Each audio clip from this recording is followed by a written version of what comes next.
So how's it going, ladies and gents, and welcome back to the channel. Today guys, we're doing a Master Duel deck profile, and this is well, basically I found this deck in the Master Duel website. I should have been doing another deck profile with with the Adventure Engine, but yeah, this was really intriguing for me just to have like 3 or 4 archetypes jumbled into one. I'm not sure most of you really like that kind of decks, but yeah, here it is. I really was intrigued if this will actually work, and since the deck was actually made by this was performed in Diamond 5, then possibly this might be good. So without further ado, let's move towards the deck profile and check this or how this deck performs. So the deck that I'm gonna test out today is basically the Invoke, Dogmatica, and Shadal deck, which I find it somewhat, well, unique, I would say. Mixed in a sense, but unique as per the one making it. So kudos to the one who actually placed this in the Master Duel website. We're still gonna test this one out with, or I'm just gonna showcase some replays with the deck. Basically, it was pretty insane just to have this kind of build. A lot of archetypes, yeah, 3 or 4. If you want to include Eldritch into this archetype. Your boss monster is just gonna be your Winda, your Construct, and of course your Mikaba just from the Invoke summon. If you want to disregard the extra deck as your primary source of monsters, you have your Dogmatica cards that can even negate with the Fleur de Lis, your Maximus just to thin your opponent's extra deck, and of course some wide variety of effects from the Shadal monsters once sent to the graveyard. Now at this point on, you also have some destruction or back row removals such as the Cosmic Cyclone, the Harpy Spitter Duster, and of course your 2 copies of Lightning Storm.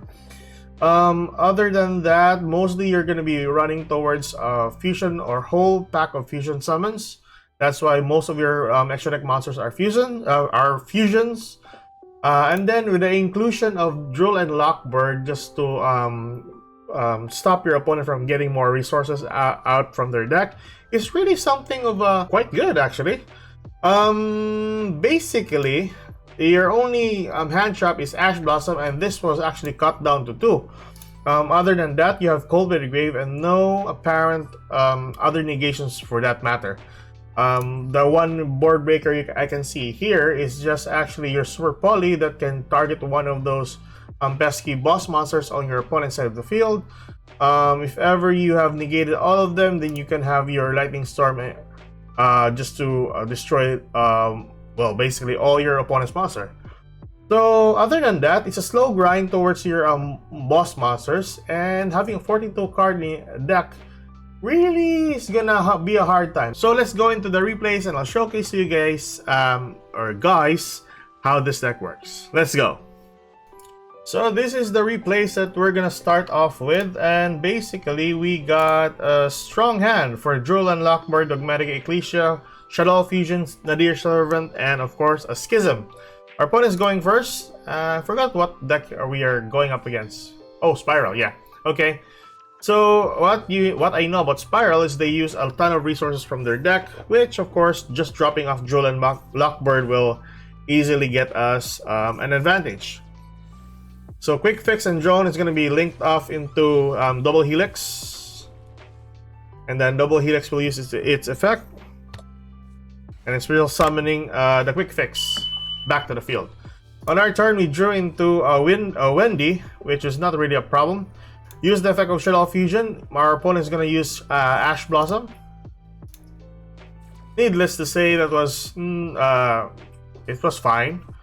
Then we used Nadir Servant just to pop Spiral with Entes that we sent, and then get a copy of Maximus. Normal summon our Ecclesia, get a copy of our Fleur de Lis. Use the effect of Maximus, banishing our Entes from the grave, then spell summoning our Maximus. And then with the help of the Construct sent from the grave, we get a hold of our fusion back. And setting our Schism, attack for 3k and end our turn. So basically, we already have a card advantage right here. And I think he actually scooped at this point on.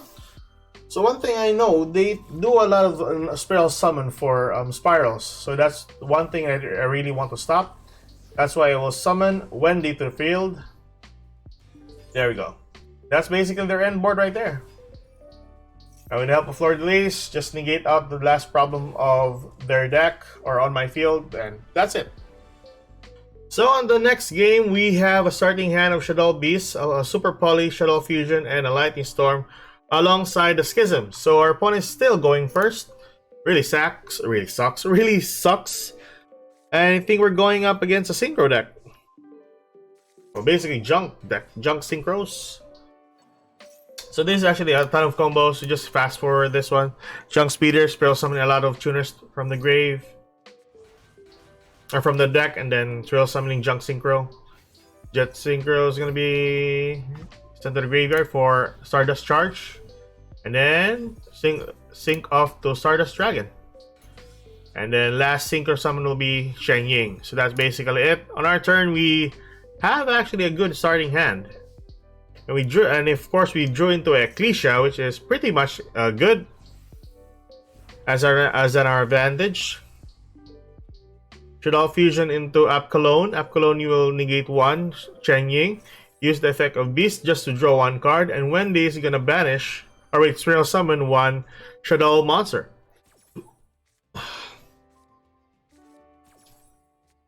There we go.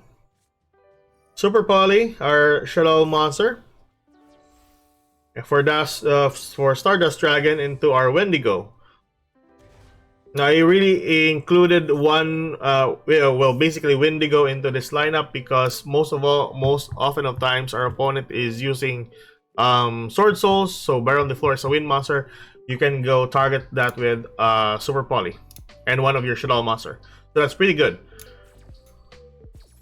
There we go. Getting a copy of Dragon. Using the effect of Ecclesia now, since all of our fusion monsters are on the field. And then we get a hold of our Fleur de Lis, special summon Fleur de Lis, and attack for basically destroying their board. I really need to sacrifice that Fleur de Lis just to remove that Shang Ying. But yeah, that's it. And then we got Nibiru on our... We're going to end actually, so that was a Nibiru. There we go. Wendigo brings back Shadow Fusion. Then App Cologne will bring back Beast to our hand. Which of course I really thought it will effect, but it was actually activated a while ago. So yeah, that was a misplay on my part. Our opponent's turn. Jet Synchro is going to be summoned to the field. Now we're just going to be ready for any type of summon. If ever he's going to combo off. And then he stopped right there. At this, we won. So here we are with the third game, guys, and we have Wendy and Invoker, Dogmatic Ecclesia, one Super Poly, and of course a Called by the Grave. So our opponent is starting off halving his life points just to get off Stratos. Stratos will bring out Faris. Faris will use its effect. Special summon. And I think at this point on, I'm not really worried because our one board breaker here is Super Poly. So yeah, that's it. Let's fast forward this. It's just comboing off. And he has a good board actually. You know, basically just a average board, I mean. And all the effects. But I think he could have gone better. Since there were no negations or disruptions on my part. But what I know, I don't really play heroes. Banishing one, Spiral Summoning one, and then linking off into Disseminator, and then that's actually his end board right there. So we draw into a Schism, which is really good. Use the effect of Super Poly, sending our Shadow monster to the grave for Dragostipelia. We got Max Seed. Alright, no worries. We got Called by the Grave for that one. And we got Super Poly. So, yeah. Really sucks, but as long as we got card advantage already, it's not really a problem. And I'm pretty sure this Imparm right there is just what gonna test me out. So any type of negate, I just really want to bring out the Dogmatic Ecclesia and use its effect. So I normal summon first Alistair, just to use the effect. But I really wanted to prompt that back row though. Use the effect Ecclesia. Get a copy of Lord Lease. Or was it Imparm? I forgot about this. No, I think this was the Imparm game.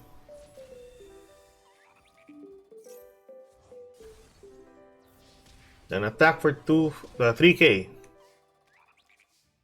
Set my Schism and end my turn right here. I really forgot what this back row is. So yeah. Miracle Fusion is going to be activated. Banishing and Fusion Summoning.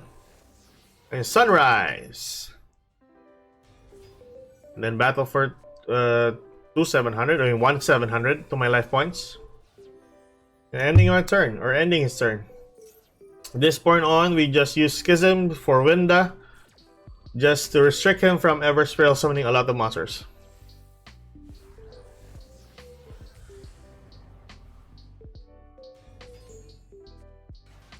And that's basically it. So last game, guys, and we're still bad at the coin toss. We got a Shadow Dragon, an Alistair the Invoker, one Dogmatica Maximus, one Magical Meltdown, and lastly one Call by the Grave. So let's start. I think we're going up against Despia here. Yeah, Despia. I think this is the Despia game that I was talking about earlier. That we encountered Despias alongside most of the meta nowadays. So early point, we got Masquerade on the field, which was pretty bad. And we don't have an Ash Blossom just to negate the Brand Diffusion, so really, really sucky. And on top of all that, we got the Idolok. So we're gonna use a ton of resources for this just to break its board, or break his board. And then he's gonna use the effect for, I don't know what he got right here. Oh yeah, the exclusion, just to expulsion, just to bring out the Ido. And I really was scared that this was actually branded in red, but regardless, it was pretty, it was okay, because we managed to remove this one early, later. So expulsion is gonna be activated, sacrificing Mirror Jade just to bring out Ido, and then we just Call by the Grave. Our turn, we go Magical Meltdown. And I think we're just gonna be checking our life points from time to time. Alistair the Invoker is gonna be summoned. I think this is the Imperm that was what I was talking about. Okay, and then Mikaba to the field. Oh wait, I didn't do Mikaba. I did Light Monster. Construct here. Sorry. Ton of games with Despias nowadays. There we go. So just chain block it with my construct. There we go. Pop that back row. Oh, that's the Imperm. Oh, that was really another game. A ton of games. Forgot really. So that is basically it. They summoned Masquerade back to the field after we destroyed it. Regardless, it was fine just to remove the effect. That was perfectly fine. Tragedy is gonna bring forth again Brand Diffusion. Luckily, we have Dogmatic Punishment just to pop that front row and the back row as well. And then since we sent Enters to the graveyard, you can pop the Fusion. So that's basically it. So that's it for the deck replays and of course the deck profile. I'll see you guys in the next video. Hopefully we can showcase the other adventure deck that I've made in the next couple of days. So if you like this kind of content, please like and subscribe. I'll see you on the next video. Good night guys and keep safe.